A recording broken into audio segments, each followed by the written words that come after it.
오늘 신앙 고백에 대해서 이제 말씀을 드린다고 했는데, 이 신앙 고백 내용은 성부 하나님, 성자 하나님, 성령 하나님에 대해서, 즉 삼위일체에 대해서 우리 사도들과 선배들과 그리고 지금 현재 살아가고 있는 사람들이 이 신앙 고백을 하고 있는 거예요.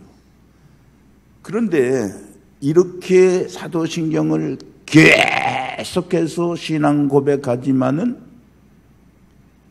이 사도신경의 내용이 무엇인지, 그것이 무엇을 의미하는지를 우리가 알지 못하고 고백하는 때가 너무 많이 있기 때문에, 저는 이번 기도회를 통해서 이 고백이 왜 우리 선조들로 하여금 우리 때까지 고백되어 왔는가에 대한 설명을 드리고 은혜를 받으려고 합니다. 그래서 어제는 아버지 하나님에 대해서 말씀을 드렸습니다마는, 사도신경 보면 전능하신 하나님, 창조주 하나님, 이런 하나님에 대해서 이제 언급을 했기 때문에 제가 다음에 다시 성부, 성자, 성령에 대해서 언급을 하고 반복을 하면서 여러분들이 사도신경에 대한 깊은 의미를 담고서 신앙생활을 하기를 그렇게 이제 원하는 마음에서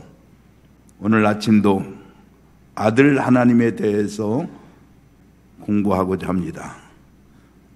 사도신경을 우리가 외울 때에 그의 아들 우리 주 예수 그리스도를 믿사오니 하는 것이 사도신경의 신앙 고백입니다. 그런데 우리와 주 예수 그리스도라고 하는 이 네 단계로 설명하고 있는 거예요. 예수 그리스도면 그리스도지, 뭐로 복잡하게 우리 주 예수 그리스도라고 하는 이런 장황한 그런 이제 장황하게 늘어놓고서 이 낱말로 고백을 하게 하는지 우리가 의문이 생기는 때가 있다 하는 말이에요. 그러나 이렇게 네 단계로 표현을 하는 데 있어서는 반드시 그럴 만한 이유가 있어서 표현을 하게 되었다는 말입니다. 여러분, 초대교회는 암호를 뭘로 사용했느냐면, 예수 믿는 사람이 핍박이 심하니까 물고기를 예수 믿는다는 그런 의미로 이제 사용했어요. 그런데 이 물고기는 헬라어로 이렇게 말하면 익서스라고 하는 말로 이렇게 사용하게 되는데, 이 익서스라고 하는 말은 예수 그리스도 하나님 아들, 이 구주, 이 구주라고 하는 이런 말의 머리 글자로 이게 단어가 형성되었단 말이에요. 그러니까 공교롭게도 이렇게 믿음의 암호로 사용했던 물고기라고 하는 그 글자가 이런 의미까지 포함되어 있다고 하는 것은 참 아이러니한 일이지만은, 그러나 하나님이 우리의 구주시라는 것, 이 사실을 고백한 일에 있어서는 너무도 참 우리가 깊이 감명을 받지 않을 수 없는 것입니다. 2세기경의 교회의 저술가이자 사제였던 터툴이라고 하는 사람은 뭐라고 말을 했느냐면, 우리 그리스도인들은 작은 물고기다, 그렇게 말했어요. 이 작은 물고기라고 하는 것은 예수 그리스도를 믿는 우리 신앙인들은 물속에서 태어난다는 말이에요. 그런데 이 작은 물고기를 죽이는 방법은 뭐냐면 물에서 건져내는 것이다, 그렇게 재밌는 말을 했어요. 그 얘기가 무슨 얘기냐면, 예수 믿는 사람이 세례의 의미를 생각하지 않고 살아가게 되면 반드시 그 사람은 물을 떠난 고기처럼 죽을 수밖에 없다. 그렇게 얘기한 거예요. 자, 그래서 예수님에 대한 이 4단계의 신앙 고백을 오늘 아침에 단계적으로 이렇게 여러분들에게 설명을 드리려고 하는데, 좀 피곤하시겠지만 너무 중요한 내용들이니까 여러분들이 이 말씀을 깊이 깨달으면서 신앙 고백이 이어질 수 있기를 바랍니다.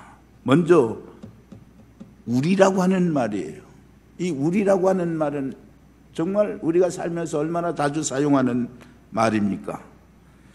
그러나 이 말은 그리 중요하지 않은 것 같지만은 아주 중요한 의미를 담고 있다는 말이에요. 그 말은 우리 예수 믿는 사람, 그리스도인들이라고 하는 것은 나 한 사람만의 구원에 집착하는 종교가 아니다 하는 그런 뜻이 함축되어 있는 것입니다. 이것이 불교와의 차이점이에요. 그래서 불교는 뭐라고 이렇게 쉽게 따져서 치중해서 가르치느냐 하면은 천상천하 유아 독존이라. 하늘천자, 위상자, 하늘천자 아래하자, 오직유자, 나아가자, 그리고 홀로독자, 있을존자에서 이 천상천하에 나 하나가 존재한다. 그런 의미의 종교 교훈을 이 불교에서는 우선으로 하고 있다는 말이에요. 그래서 항상 거기에는 나라고 하는 그 자체만 우선시하는데 우리 기독교는 그렇게 하지 않는다는 말이에요. 우리라고 하는 그 개념을 앞세워서 나의 신앙 고백이라고 하는 것은 우리라고 하는 이 공동체 안에서 고백이 되어야 그것이 우리 그리스도인으로서의 삶을 산다는 의미를 부여하게 되는 것입니다. 그래서 그런 면에서 우리라고 하는 것이 매우 중요한 거예요. 우리 기독교는 한 개인의 체험에서 비롯된 종교가 아니라 많은 사람이 공동적으로 이렇게 고백하고 공동적으로 이제 체험한 그 가운데서 우리 기독교는 성장하고 발전하고 앞으로도 그렇게 되어야 된다는 말입니다. 이를테면 누가 산에서 여차여차한 계시를 받았다. 내가 밭에서 일하다가 여차여차한 계시를 받았다. 산에 갔는데 바위가 깨지면서 그 속에서 책이 나왔다. 믿어야 한다. 내가 깊이 연구해서 어떤 그림을 그렸더니 이것을 몸에 지녀야 재운이 따르게 된다. 어떤 금화를 만들어서 이거를 몸에 지니고 다녀야 애군이 다 물러가고 그 집에 복이 오고 사업이 잘 된다. 이것이 지금 현대 신문에도 나오고 전부 빨간 글씨로 부적을 만들어 가지고 벽에 속에 놓고 몸속에 지녀야 이것이 잘 된다고 하는 이 허망한, 전혀 이거는 정말 잡소리에 불과한 그런 사람을 현혹하는 자기 중심적 그런 종파를 이루고 있는 것이 일반적 종교인데 우리 기독교는 그것이 아니라는 말이에요. 우리 기독교는 사도들의 공동적인 체험으로 이루어지게 된 것입니다. 그래서 예수님이 12제자를 선택했는데 11제자가 순교한 거예요. 가룟 유다를 제한 사람들이 순교를 할 만큼 공통적으로 확실한 신앙 체험을 하게 된 것입니다. 여러분, 이것이 얼마나 중요한지 모릅니다. 대개 보면 아무리 훌륭한 사람일지라도 가까운 사람과는 멀게 되고 먼 사람과는 가깝게 지내는 경우가 많아요. 여러분 가만히 보세요. 누구에게 배신당합니까? 가까운 사람에게서 배신당하는 거예요. 이런 얘기하면 안 됐지만은, 그래서는 안 되지만은 자식에게 배신당하고 남편에게 배신당하고 부인에게 배신당하고 친구에게 배신당하는 일이 많다는 말이에요. 그런데 이단이나 사교는 대체적으로 다른 곳에서는 흥청거리고 본향에서는 외면당하는 경우가 많이 있습니다. 그런데 우리가 가까운 사람에게 배신당한다고 하지만은 한 차원을 넘어서게 되면 우리 기독교는 사실 가장 가까운 사람에게 감명을 또 주게 되는 거예요. 가까운 사람들에게 증거가 되어집니다. 그래서 내가 보니까 예수 믿는 것이 안 믿는 것보다 좋고, 저 사람이 믿기 전에는 저러했는데 믿고 나서 달라지는 걸 보니까 내가 가까이 하지 아니할 수 없다. 그래서 가까이 있는 사람들이 하나님 앞에 돌아오게 되는 것입니다. 우리 예수 그리스도께서 십자가를 지시고 부활하시고 한 모든 사실은 어느 개인에게만 이제 관계된 그런 사건도 아니고 그런 진리도 아니고 모든 사람이 공통적으로 받아들일 만한 그런 사건이고 진리였다고 하는 것을 우리는 알아야 되는 것입니다. 그래서 나 하나만 잘 믿는다고, 나는 특별하다고 그렇게 생각하는 것은, 그것은 잘못된 것이라는 말이에요. 그런데 2000년 동안 우리는 공동체적으로 사도들의 신앙 고백, 우리 선조들의 신앙 고백, 우리와 함께하는 그 고백 속에서 오늘 교회를 이루게 되었다고 하는 사실이고, 지금도 나 혼자만 들어가서 수련하고 단련한 것이 아니라 우리는 개인적인 그런 단련의 시간도 중요하지만은 이렇게 공동체적인 합심 기도하고 살아가는 이것을 더 뜻있게 우리는 받아들이기 때문에 우리라고 하는 이런 용어를 사용했다는 사실을 여러분 기억하셔야 됩니다. 그리고 예수라고 하는 이 이름을 우리는 생각해 봅니다.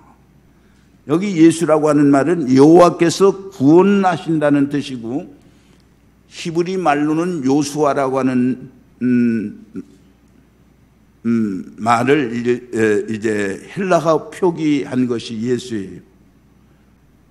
그런데 이 예수라고 하는 이름은 상당히 흔한 이름이었어요.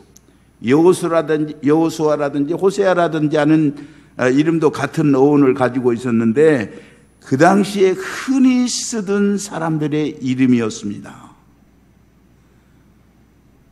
그래서 여호와께서 구원하신다라고 하는 뜻이 예수의 이름 자체 속, 그 생애 속에 들어있다라는 것을 우리는 알아야 되는 것입니다. 여러분, 초대교회로 돌아가 보면 더 중요한 의미가 있는데 예수님의 인성을 강조하는 거예요. 예수님은 인성과 신성을 가지고 계신데 이 양자간에는 늘 복잡한 문제가 있는 거예요.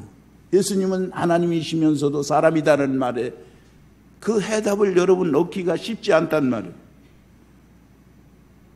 요한복음 19장 28절에 보면 예수께서 모든 일이 이미 이룬 줄 아시고 성경으로 응하게 하려 하서 가라사대 내가 목마르다 하시니 하는, 이 다른 복음에 없는 그런 기록을 했어요. 예수님이 목마르시다고 하는 것은 하나님 같으면 목마르다고 할 필요가 없단 말이에요. 육신을 입으셨기 때문에 목마르시다고 했단 말입니다. 군병이 창으로 옆구리를 찌르니 곧 물과 피가 나오더라. 눈앞에서 선현이 보이는 것처럼 생생하게 예수님은 인간 몸을 입으시고 인간됨의 그런 모습으로 십자가를 지시게 되었다라는 것을 우리에게 설명하는 거예요. 우리 예수님께서 환상으로 나타났다가 사라진 것처럼 예수님의 십자가의 고난이 육체적 고통을 당하지 않은 것이라고 한다면 그것은 무의미한 것이 되어버린다는 것을 설명하고 있는 것입니다. 여러분, 오늘 우리는 예수 그리스도가 사람으로 오셔서 우리 인간의 몸을 입으시고 이렇게 십자가에 돌아가셨다고 하는 실제적 신앙, 그 사랑, 우리를 위해서 자기 몸을 찢기셨다고 하는 그런 신앙의 고백이 우리의 속에 있어져야 된다는 말입니다. 그 다음에 그리스도입니다. 여러분, 그리스도는 말하자면 뭐냐면 직령인 거예요. 예수는 개인적인 이름이고 그리스도는 그 이름 뒤에 붙어 있는 신분인 셈이라는 말이에요. 예를 들어서 김진웅 목사 할 때 김진웅은 이름이고 목사는 직분입니다. 그런데 저와 여러분이 관계성을 맺는 것은 김진웅이라고 하는 이런 이름 속에서 관계성을 맺는 것이 아니고 목사라고 하는 이 직분 속에서 특별한 의미를 가지고 관계성을 이어가게 된다는 말이에요. 예수님과 우리의 관계도 그와 같다는 말입니다. 예수 그리스도는 그리스도라고 예수는 그리스도라고 말을 했는데 이 그리스도라고 하는 말은 메시아라고 하는 말이고 헬라어역인 크리스토스에서 나온 말인데 붙는다는 뜻의 크리오가 명사화돼서 크리토스, 그리스도가 되었는데 이것은 기름 부음을 받는 자, 이 기름 부음을 받는 때는 제사장이 기름 부음을 받고 왕이 기름 부음을 받고 선지자가 기름을 받았는데 예수 그리스도는 왕이시고 선지자이시고 제사장이시라는 사실을 여기에 설명하고 있는 것입니다.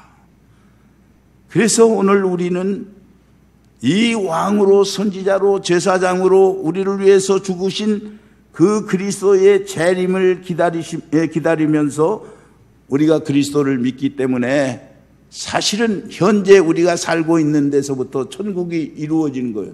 회개하라, 천국이 가까웠느니라.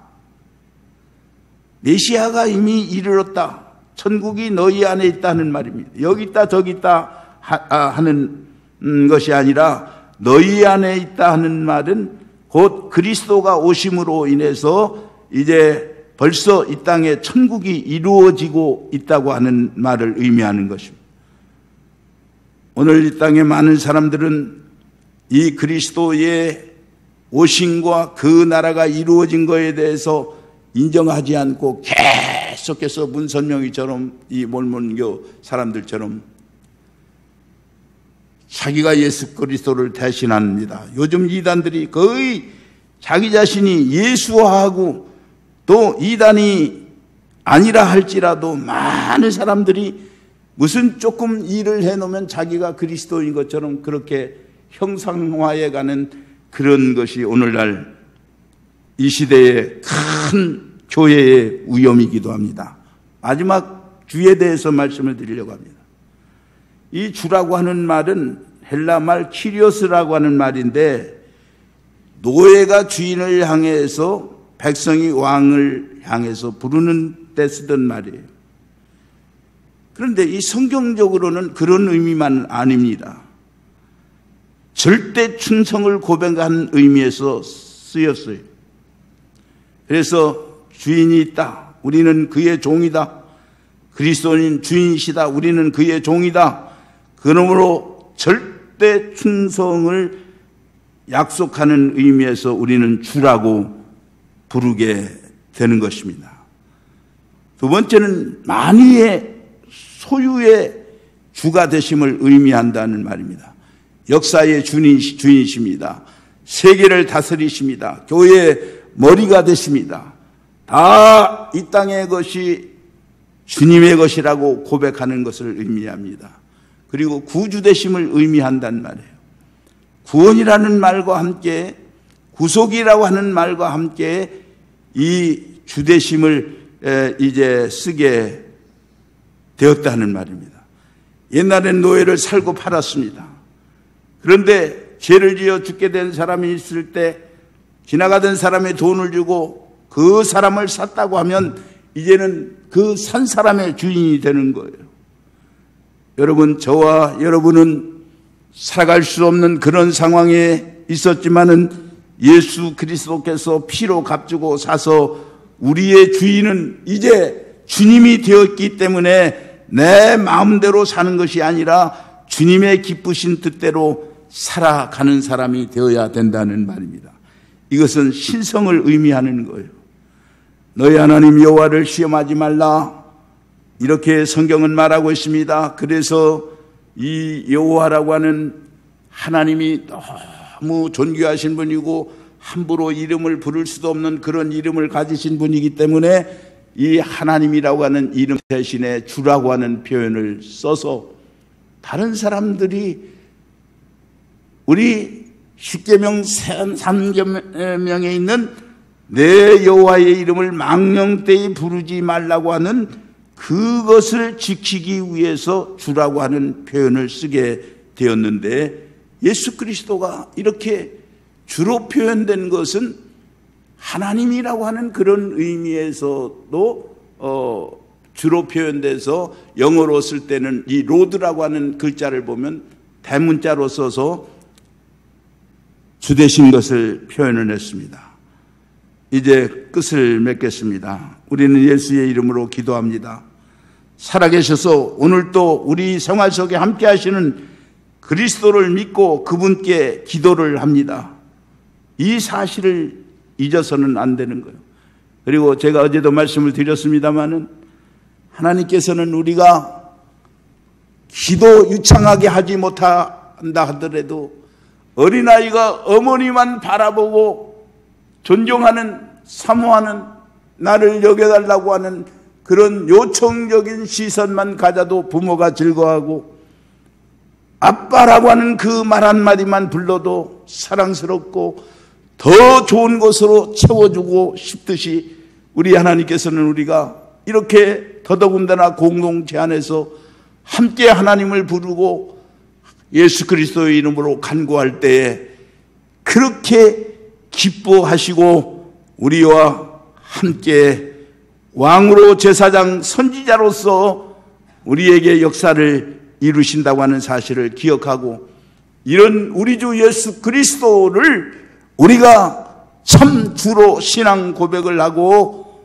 우리가 이 그리스도와 함께 영원히 살게 되는 영광이 우리 속에 있다라는 진리를 여러분 마음에 깊이 간직하시면서 신앙 고백하실 수 있으시기를 바랍니다. 그저 그냥 우리가 우리 주 예수 그리스도 그렇게 복잡하게 부르는 것이 아니라 깊은 뜻을 담아서 이미 사도들의 고백을 하고 우리 선조들이 고백을 하고 우리가 고백을 하고, 이런 고백 속에서 우리는 세상의 이단들을 다 물리치고 오늘까지 이렇게 기독교가 존속해 왔다는 사실을 여러분 마음에 두면서 오늘도 우리 주 예수 그리스도에 대해서 깊은 생각을 가지시고 하나님 앞에 여러분들이 신앙생활 할 수 있으시기를 주의 이름으로 기원 드립니다.